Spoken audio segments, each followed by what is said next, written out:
Hi, I'm Eva Yazhari. I'm in the YPO Pacific One integrated chapter, and I'm on the board of the Personal Investing Network. Impact investing exists at the intersection of financial return and social good.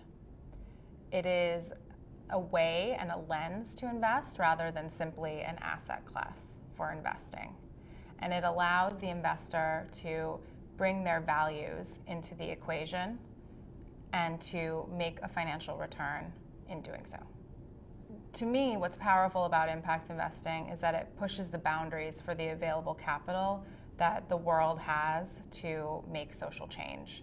There's about $400 billion being donated annually in the US in the philanthropy sector, and impact investing is a new way for companies to be a force for good and affect change. And I think we're entering a time when the CEO is the new almost politician or social leader, and impact investing allows for that leader to bring their values, whether they're social or environmental or even related to governance and diversity, to the table. For me, it's really important that impact investing be related to lifestyle and mindset. I think impact investing is a mindset.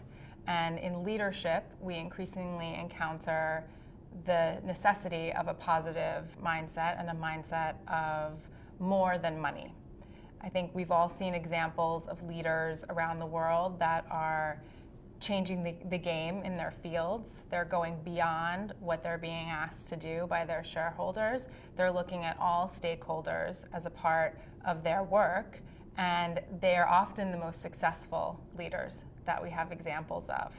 And so I really strongly believe that YPOers should believe in impact investing because it is a way to contribute beyond themselves and to lead a life that's more fulfilling. And I think at the end of the day, we're all looking for more in our lives. We're all looking for more meaning and more purpose.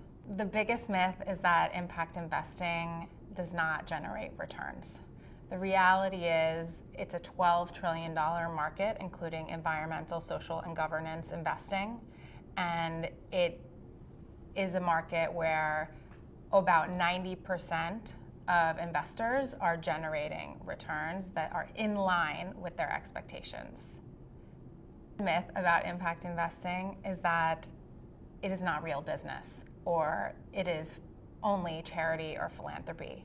And that is simply not true. We're living in a time where B corporations are on the rise. There are many YPOers who are now getting their companies B certified, and a B corporation is simply bringing the values of the company into the legal framework of the business and also certifying that that company is meeting their social, environmental, or governance standards. It's also a criteria that investors will screen for more and more, but I think it shows that impact investing is a growing business. It shows that business as a force for good is here to stay. We also see trends with millennials and women who are inheriting wealth that are looking for more with their investments, and they will continue to grow this segment. I think experts have said that impact investing will grow in double digits every year from now on. In 2009, I wanted to use my skills to have a social impact. I was working in finance, and I felt like I could do more. I was looking for meaning and purpose in my life. And when we look at the research, there are a lot of people looking for meaning and purpose. Oftentimes we think it's bonuses and healthcare and foosball tables that keep people happy, when in reality it's meaning, purpose, connection, trust, and emotional connection. And what I wanted to do was apply emotional connection to my money. And on the personal side, as I'm a part of the Personal Investing Network, I wanted to bring the qualities that are important to me, such as caring about the environment or gender diversity or diversity in general, to my portfolio and to find a way to do that. On the business side, I decided to go very deep and invest directly into companies that improve the lives of individuals living under the poverty line, mostly because I saw a market opportunity to do so. So I was driven by the opportunity to have a financial return and do good at the same time. And where we are now, we're impacting 4.1 million people with our investments. At Beyond Capital, we invest in entrepreneurs that are improving the lives of people living under the poverty line. They're doing so by providing access to critical goods and services such as healthcare, energy access, agriculture, financial inclusion, livelihoods. We've got an incredible portfolio of young entrepreneurs that are growing their businesses in countries like Uganda, Kenya, Tanzania, Rwanda, and India, and are having a very large social impact on particularly rural communities and their ability to access simple things that we take for granted, or at least I take for granted here in the US. We also have a 27% IRR, as well as an IRR that's unrealized, that's in line with that, which I think goes to show that even investing in the most risky companies can still yield a return and a social impact at the same time.